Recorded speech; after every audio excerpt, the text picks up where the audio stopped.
नमस्कार, मनी गुरु की इस खास पेशकश में आप सभी का स्वागत है। मैं हूं स्वाति रायना। निवेश में स्मार्ट बैलेंस चाहिए तो हाइब्रिड फंड आपके लिए सही चॉइस हो सकते हैं, लेकिन कौन सा हाइब्रिड फंड है बेस्ट? इक्विटी और डेट का कैसे बनाए परफेक्ट कॉम्बिनेशन ताकि रिस्क भी कंट्रोल में रहे और रिटर्न भी मिले दमदार? गोल्ड बेस्ड इन्वेस्टमेंट में हाइब्रिड का क्या रोल है और पोर्टफोलियो में कितने हाइब्रिड फंड सही हैं? इन तमाम सवालों के जवाब आज हम खोजने वाले हैं अपने शो में। हाइब्रिड फंड की पूरी एबीसीडी आपके सामने रखेंगे हमारे दोनों एक्सपर्ट्स के साथ। स्वागत करते हैं आनंद राठी वेल्थ के डायरेक्टर ऋषिकेश पालवे का और कंप्लीट सर्कल वेल्थ के सीईओ क्षितिज महाजन का। ऋषिकेश और क्षितिज दोनों का स्वागत करते हैं आज के शो में। हाइब्रिड फंड काफ़ी ज़्यादा पॉपुलर कैटेगरी है और काफ़ी ज़्यादा इन्वेस्टमेंट भी अट्रैक्ट करती है ये म्यूचुअल फंड में। अब थोड़ा सा समझने की कोशिश करते हैं कि आखिरकार क्या वजह है कि हाइब्रिड फंड निवेशकों की पसंद बनकर उभरा है। ऋषिकेश, सबसे पहले बताइए हाइब्रिड फंड का फंडा क्या है, क्यों इतने दमदार और क्यों इनको बैलेंस वाले फंड कहा जाता है? स्वाति जी नमस्ते, क्षितिज जी नमस्ते और सारे दर्शकों को नमस्ते। सर्वप्रथम ये समझने की कोशिश करते हैं कि हाइब्रिड फंड्स होते क्या है। हाइब्रिड फंड एक प्रकार के म्यूचुअल फंड्स हैं। इन म्यूचुअल फंड्स में अधिकतर म्यूचुअल फंड मैनेजर जो होते हैं वो ऐसे एसेट क्लासेस में निवेश करते हैं, एक कॉम्बिनेशन ऑफ एसेट क्लासेस में निवेश करते हैं जहाँ पे वो एसेट क्लासेस का को रिलेशन काफी कम होता है, बल्कि वो दो एसेट क्लासेस एक दूसरे को कॉम्प्लीमेंट करते हैं। उदाहरण के तौर पे देखते हैं कि कई बार हमको बैलेंस फंड्स में दिखाई देता है, हाइब्रिड फंड्स में दिखाई देता है कि इक्विटी और डेट का समावेश होता है। अभी इक्विटी जो है वो रिटर्न्स के लिए जानी जाती है, बल्कि डेट जो है वो स्थिरता के लिए जानी जाती है, एक स्टेबिलिटी लेके आती है। तो एक रिस्क रिटर्न का बैलेंस बन जाता है। और क्या होता है, अगर आप हाइब्रिड फंड्स में अगर निवेश करते हो तो आपको एसेट एलोकेशन पे ज्यादा गौर नहीं करना पड़ता है, वो फंड मैनेजर कर लेता है। एक पैसिव इन्वेस्टमेंट व्हीकल बन जाता है जिसमें आपका डबल डिजिट शायद रिटर्न बन जाए, लेकिन रिस्क भी कम होती है। इसके वजह से काफी मोमेंटम पाया है हाइब्रिड फंड्स ने हाल फिलहाल में। और यही पर्पस होता है हाइब्रिड फंड्स का। इन नक्शल अगर हाइब्रिड फंड को समझाया जाए तो एक इन्वेस्टमेंट व्हीकल ऐसा है जो दो एसेट क्लासेस या दो से ज्यादा एसेट क्लासेस का समावेश करते हैं और एक बैलेंस रिस्क और रिटर्न प्रोफाइल बनाते हैं। तो बैलेंस रिस्क और रिटर्न प्रोफाइल के लिए हाइब्रिड फंड आपके पोर्टफोलियो में बिल्कुल स्थिरता लाने का काम कर सकता है। अब कितने तरह के बैलेंस एडवांटेज फंड है, माफ कीजिए हाइब्रिड फंड है, क्योंकि ये म्यूचुअल फंड की एक ऐसी कैटेगरी है क्षितिज, इसमें बहुत टाइप के फंड के जो प्रकार है आपको मिल जाएंगे और ये सभी इक्विटी, डेट और कुछ गोल्ड, रीट्स, इन्वेट्स में भी इन्वेस्ट करते हैं। आर्बिट्राज में इनका इन्वेस्टमेंट होता है। ये बात समझाइए, हम कहते हैं कि हाइब्रिड फंड क्योंकि यूनिवर्स छोटा नहीं है, बड़ा है। ये जो हाइब्रिड फंड का जो एलोकेशन होता है with in these different categories कैसे मैनेज होता है? इक्विटी डेट का जो कॉम्पोजिशन है विद इन, अगर हम balance advantage fund, aggressive fund, multi asset, equity asset बताएं, थोड़ा डिटेल में अगर बताएंगे कैसा है इनका एसेट एलोकेशन? श्योर स्वाति, नमस्कार। आई थिंक ऋषिकेश भाई ने बहुत अच्छा टोन सेट किया है शो का एंड बहुत सरलता से बताया है। And as as you are asking that कितने तरह के हाइब्रिड फंड्स हैं, तो ऑब्वियसली उसके अंदर भी वेरियस कैटेगरीज है। जैसे आपका एग्रेसिव हाइब्रिड फंड है, बैलेंस फंड है, आपका मॉडरेट हाइब्रिड फंड है, साथ में डायनेमिक एसेट एलोकेशन फंड है, साथ में मल्टी एसेट फंड है, आपका आर्बिट्राज फंड है। तो एग्रेसिव हाइब्रिड फंड में अगर आप देखते हैं आज की डेट में ऑन एन एवरेज आपका 60 to 80% इक्विटी रहता है। वहीं पे कंजर्वेटिव हाइब्रिड फंड में आपका 10 to 25% रहता है। बैलेंस फंड में आपका 40 to 60% रहता है। अब इस सब में बाकी का पोर्शन इक्विटी का जो पूरा करने के लिए कि आपका टैक्सेशन 65% हो, उसमें आर्बिट्राज ले लिया जाता है क्योंकि आर्बिट्राज का टैक्सेशन इक्विटी का होता है। मल्टी एसेट फंड एक प्लेटफॉर्म है जिसके थ्रू आप गोल्ड में, सिल्वर में, बाकी और एसेट क्लास में भी, डेट में, इक्विटी में, सब जगह इन्वेस्ट कर सकते हैं। एंड हर कंपनी का डिफरेंट पैरामीटर है जिसके थ्रू वो मल्टी एसेट में इक्विटी एलोकेशन रखते हैं। मल्टी एसेट में भी आपका एग्रेसिव और आपका मॉडरेट मल्टी एसेट फंड्स है, और उसमें भी आपका डेट एलोकेशन वाले भी मल्टी एसेट फंड्स है और इक्विटी वाले भी फंड्स है। सो हाइब्रिड में भी आपके पास ऑप्शन है जहां पे आप एक एक low risk hybrid fund choose कर सकते हैं, एक हाई रिस्क। दो और कैटेगरीज है स्वाति। एक आपकी कैटेगरी आपकी है आर्बिट्राज फंड की, जहां पे ऑन एन एवरेज आप देखिए आर्बिट्राज ऑप्शंस ही रहती हैं और कुछ फिक्स इनकम पार्ट रहता है। और एक इक्विटी सेविंग्स है जो बहुत लेस रिस्क फैक्टर, अगर पैरामीटर पर अगर इसको मीटर पाए, सबसे कम हाइब्रिड फंड में आता है, जहां पे ऑन एन एवरेज 20 से 25% ही इक्विटी रहता है at on a higher side, और बाकी का आर्बिट्राज के थ्रू टैक्स एडवांटेज आपका इक्विटी का लिया जाता है। तो ये डिफरेंट कैटेगरीज हैं जहां पे different style of equity investing आप एक्सपीरियंस कर सकते हैं। तो ये आपके लिए पूरा एक ABCD हम जिसको कहते हैं कि आपके लिए सामने ला रहे हैं कि आपके लिए आसान हो हाइब्रिड फंड्स को चूज करना आपके पोर्टफोलियो के हिसाब से, क्योंकि इसमें भी बहुत सारे ऐसे फंड्स हैं विद इन दिस कैटेगरी जो हर, जैसा क्षितिज ने बताया, हर किसी के इन्वेस्टमेंट के लिए ये बिल्कुल सटीक बैठते हैं। पर taxation is very important Rishikesh. हमने देखा कि जब टैक्सेशन में पिछले साल बदलाव हुए, हाइब्रिड फंड की जो कैटेगरी जैसे मल्टी एसेट एलोकेशन है, उसमें हमने कुछ बदलाव होते हुए देखा। 65% से कम इक्विटी या फिर ज़्यादा डेट वाले जो फंड्स हैं उसको लेकर कुछ बदलाव हुए हैं। तो क्या ये कंफ्यूजिंग है फॉर एक हाइब्रिड फंड इन्वेस्टर के लिए टैक्सेशन के लिहाज से इसे समझना? अगर आप इसे सिंप्लीफाई कर पाएँ हमारे इन्वेस्टर्स के लिए। जी बिल्कुल Swati ji, one of the challenges of hybrid fund है कि उसके टैक्सेशन समझना बहुत डिफिकल्ट होती है। कई तरह के से करीबन 6 कैटेगरीज ऑफ हाइब्रिड फंड्स है। उसमें भी पता चलता है कि 65%, अगर जैसे क्षिति जी ने बहुत अच्छे तरीके से कहा कि इक्विटी या फिर अग्रेसिव वाले जो हाइब्रिड फंड्स होते हैं जहाँ पे 65% प्लस इक्विटी होता है, कई जगहों पे डेट अधिकतर होता है, कई जगहों पे डायनामिक एसेट एलोकेशन भी होता है। तो कई कॉम्बिनेशंस होते हैं और हर एक कॉम्बिनेशन के हिसाब से उसका टैक्सेशन अलग होता है। तो निवेशकों को सर्वप्रथम ये समझना जरूरी है कि ये इक्विटी ओरिएंटेड है या डेट ओरिएंटेड है। अगर डेट ओरिएंटेड है तो उसका टैक्सेशन कई बार 30% के इर्द गिर्द लग सकता है। इक्विटी ओरिएंटेड है तो उसका टैक्सेशन थोड़ा कम हो सकता है, क्योंकि इक्विटी का टैक्सेशन इंडिया में करीब करीब 15% का है, including cess and surcharge 12.5 long term का होता है। तो ये समझना बहुत जरूरी है कि टैक्सेशन क्या है, क्योंकि कई बार क्या होता है कि रिटर्न जो है वो प्रॉमिसिंग लग सकते हैं, डबल डिजिट लग सकते हैं, लेकिन अगर डेट का समावेश कई हद तक ज्यादा हो तो वो टैक्सेशन डेट की ओर झुकाव ले सकता है। तो ये सारी चीजें समझना बहुत जरूरी है निवेश करने से पहले। तो बिल्कुल आपके लिए टैक्सेशन जो पूरा प्रोसेस है वो समझना ज़रूरी है निवेश करने से पहले किसी भी एक हाइब्रिड फंड में। मैं क्षितिज आपसे ही समझना चाहती हूँ कि हाइब्रिड फंड जैसा हर एक की ज़रूरत के लिए एक हाइब्रिड फंड यहाँ पर मौजूद है। अब जैसे कोई एक कंजर्वेटिव इन्वेस्टर है या ऐसे निवेशक जो कि रिटायरमेंट के करीब हैं या फिर ऑलरेडी रिटायर हो चुके हैं, उनके लिए इस हाइब्रिड फंड के यूनिवर्स में से कौन सा हाइब्रिड फंड बिल्कुल सही बैठता है? Swati, I think 2 category of hybrid funds हैं जो कैटेगरी आपने बोली है उनके लिए बिल्कुल पर्याप्त हैं, और एक उसमें से इक्विटी सेविंग फंड्स है, एक कंजर्वेटिव हाइब्रिड इक्विटी फंड है। उसका कारण ये है कि जब आप रिटायर्ड हैं तो आपका वेल्थ प्रिजर्व करने का मेन मोटो है, मेन पर्पस है, और टैक्स एफिशिएंसी का मेन मोटो है। आई थिंक वो दोनों चीजें ये दोनों फंड देते हैं। इक्विटी सेविंग्स में आपको हायर साइड पे 20-25% इक्विटी एक्सपोजर मिलता है, और बाकी का आपका आर्बिट्राज होता है 65% तक, और बैलेंस आपका डेट होता है, fix income, high quality fix income ज्यादातर पोर्टफोलियोज में होता है।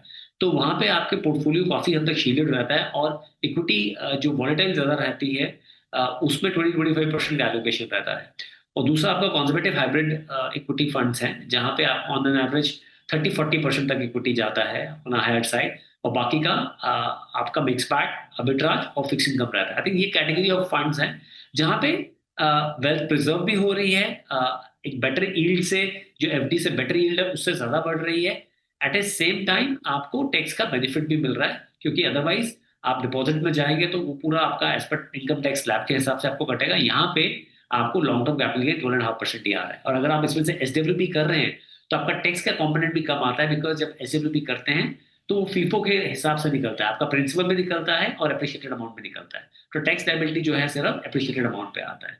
तो आई थिंक ये कैटेगरी के लिए ये 2 फंड्स बिल्कुल सही फंड्स हैं। बिल्कुल। और ऋषिकेश, ऐसे में हमारे पास डेफिनेटली है तो हाइब्रिड फंड कैटेगरी में बहुत सारे फंड्स, लेकिन होने कितने चाहिए हाइब्रिड फंड एक कैटेगरी में? क्योंकि अगर इसके बेनिफिट्स बहुत हैं, आपको इक्विटी का भी ग्रोथ फैक्टर मिल रहा है, डेट की स्टेबिलिटी मिल रही है, मल्टी एसेट जैसा एक फंड मिल रहा है जिसमें गोल्ड का भी एक्सपोजर है, तो क्या एक निवेशक को हाइब्रिड हैवी पोर्टफोलियो ही बना लेना चाहिए? हाइब्रिड फंड का पोर्टफोलियो में सही एक्सपोजर परसेंटेज क्या रहे? स्वाति जी, अगर आप मुझे पूछे तो मैं कहूँगा कि rather than investing in hybrid fund, आप एसेट एलोकेशन जो है वो अपने हाथ में रखो। पहले सर्वप्रथम एसेट एलोकेशन निर्धारित करने से पहले आपको ये समझना जरूरी है कि आपका लक्ष्य क्या है। अगर आपका लक्ष्य 12-13% का रिटर्न बनाना है तो आप 80% जो है वो इक्विटी में डाल दीजिए और 20% जो है वो डेट में डाल दीजिए। तो एक एसेट एलोकेशन आपका निर्धारित हो जाएगा एक लक्ष्य के लिए जो आपका 12-13% का है। एक बार आपने वो कर दिया तो फिर आपको रेगुलरली यही मॉनिटर करना है कि आपका 80-20 का संतुलन एस्टैब्लिश्ड है कि नहीं है, या उसमें फेरफार आया है। अगर उसमें कोई चैलेंज आता है तो उसको वापस रीबैलेंस करके 80-20 करना चाहिए हर साल 2 साल के बीच में। अगर मैं कोई कंपैरिजन करने की कोशिश करूं तो 80-20 का पोर्टफोलियो अगर आप बनाओ और एक हाइब्रिड फंड बनाओ तो पिछले 5 सालों का 5 ईयर रोलिंग रिटर्न अगर हम देखें तो हाइब्रिड फंड्स का ऑन एन एवरेज रिटर्न आया है 9.5% का। बल्कि 80-20 का कॉम्बिनेशन अगर आप एसेट एलोकेशन करके डालो तो उसका रिटर्न आता है करीबन 12.5% का। तो रिटर्न के तौर पे तो 80-20 कॉम्बिनेशन आप अगर खुद करो इक्विटी और डेट में तो आप जीत जाते हो। दूसरा एक पैमाना होता है जिसमें रिस्क भी इन्वॉल्व हो जाता है, जहाँ जिसको हम कहते हैं शार्प रेशियो। अगर हम शार्प रेशियो देखें एक आर्बिट्राज सॉरी हाइब्रिड फंड का as against Sharpe ratio of 80-20 combination of equity and debt, तो शार्प रेशियो का मतलब क्या होता है? हर एक कदम के रिस्क के लिए आपका कितना कदम रिटर्न मिला है। तो एक हाइब्रिड फंड में हर एक कदम के रिस्क के लिए एक कदम का रिटर्न मिलेगा। लेकिन 80-20 का पोर्टफोलियो बनाओगे तो हर एक कदम के रिस्क के लिए आपको 1.25% का रिटर्न बन पाता हूँ। तो रिस्क एडजस्टेड रिटर्न जिसको शार्प रेशियो के साथ नापा जाता है, उस पैमाने पे भी 80-20 की जीत होती है। तो अगर आप मुझे, तो मैं कहूंगा कि rather than investing in hybrid funds आपने एक एसेट एलोकेशन खुद निर्धारित करना चाहिए, तो 80-20 का, जहाँ पे 80% जो है इक्विटी में जाए और 20% जो है डेट में जाए, और उस हिसाब से निवेश करना चाहिए। बिल्कुल। तो रिस्क प्रोफाइल के हिसाब से 80-20 का एक अच्छा पोर्टफोलियो एलोकेशन है, एसेट एलोकेशन है, जो कि हाइब्रिड फंड में आपके पोर्टफोलियो पोजीशनिंग, हाइब्रिड फंड की पोजीशनिंग आपके पोर्टफोलियो को डिटरमिन करता है। मैं अब आती हूँ एक और टाइप ऑफ इन्वेस्टर्स के लिए, क्षितिज, जो कि मॉडरेटली रिस्क लेना पसंद करते हैं, कभी रिस्क लेना भी चाहते हैं, कभी रिस्क नहीं भी लेना चाहते हैं, और शायद हाइब्रिड फंड जैसी कैटेगरी उनके लिए परफेक्ट रहे। लेकिन विद इन हाइब्रिड फंड भी अलग अलग रिस्क प्रोफाइल के हिसाब से फंड के पेशकश है। तो एक ऐसे इन्वेस्टर के लिए कौन से हाइब्रिड फंड आप सजेस्ट करेंगे? इंटरेस्टिंगली स्वाति, इस कैटेगरी के लिए I think balance advantage fund, multi asset fund या डायनामिक एसेट एलोकेशन फंड ये ठीक रहेंगे। देखिए, balance advantage fund across mutual fund houses एक बहुत इंटरेस्टिंग थीम के साथ चलते हैं। वहां पे depending on market valuations different parameters पे, मान लीजिए आईसीआईसी का प्राइस टू बुक वैल्यू पे है, मोतीलाल का price to earning book value और डिविडेंड यील्ड पे है, फ्रैंकलिन का प्राइस टू अर्निंग पे है, जस्ट एग्जांपल तौर पे मैं बता रहा हूँ। उसके ऊपर वो वैल्यूएशंस निकालते हैं और मार्केट की वैल्यूएशन अगर हाई होती है तो इक्विटी का एलोकेशन कम रखते हैं। तो 30-80% तक इक्विटी में जा सकते हैं, बट तभी 80% तक जाते हैं जब वैल्यूएशन बहुत कम हो, जैसे कोविड में हुई। अदरवाइज सो आई थिंक क्योंकि टैक्सेशन इक्विटी का मिल जाता है, वैल्यूएशन के हिसाब से फंड मैनेजर उसमें इक्विटी में एलोकेशन कम करता है या ज्यादा बढ़ाता है, और जब वैल्यूएशन प्लस माइनस करता है तो कैपिटल गेन क्लाइंट को नहीं आता, तो फंड के अंदर हो रहा है। तो आई थिंक जो मॉडरेट हैं उनके लिए I think balance advantage fund एक बहुत अच्छा टूल है।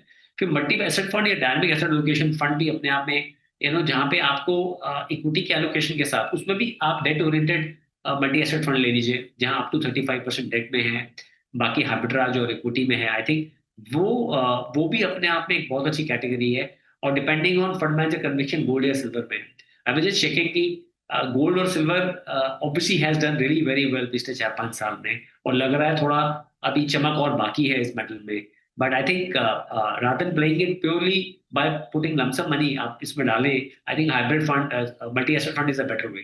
तो इस कैटेगरी के लिए ये फंड्स बेटर है, बट ये funds can be a part of the portfolio. एक या दो फंड, एक मल्टी एसेट ले लिया आपने, एक एक मान लीजिए बैलेंस एडवांटेज फंड ले लिया, बाकी आपका कोर पोर्टफोलियो अलग इक्विटी फंड्स का रहना ही चाहिए। तो इक्विटी फंड्स आप जरूर रखिए जो कि प्योर इक्विटी फंड्स होते हैं, लेकिन एक मिक्स एक्सपोजर के लिए मल्टी एसेट एलोकेशन फंड भी मॉडरेट रिस्क टेकर्स के लिए अच्छी चॉइस हो सकते हैं। छोटा ब्रेक यहाँ पर लेते हैं, ब्रेक के बाद दोनों एक्सपर्ट से जानेंगे उनके पोर्टफोलियो में या उनका जो आइडियल पोर्टफोलियो वो सजेस्ट करेंगे उसमें कौन से टाइप के हाइब्रिड फंड्स रहेंगे।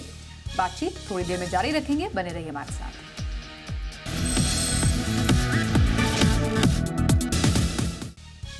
हाइब्रिड फंड्स के बारे में बात करें, आज हमारे साथ ऋषिकेश पालवे, क्षितिज महाजन हैं और उनसे समझ रहे हैं कि आपके लिए आपकी ज़रूरत के हिसाब से आपको कौन सा हाइब्रिड फंड लेना चाहिए।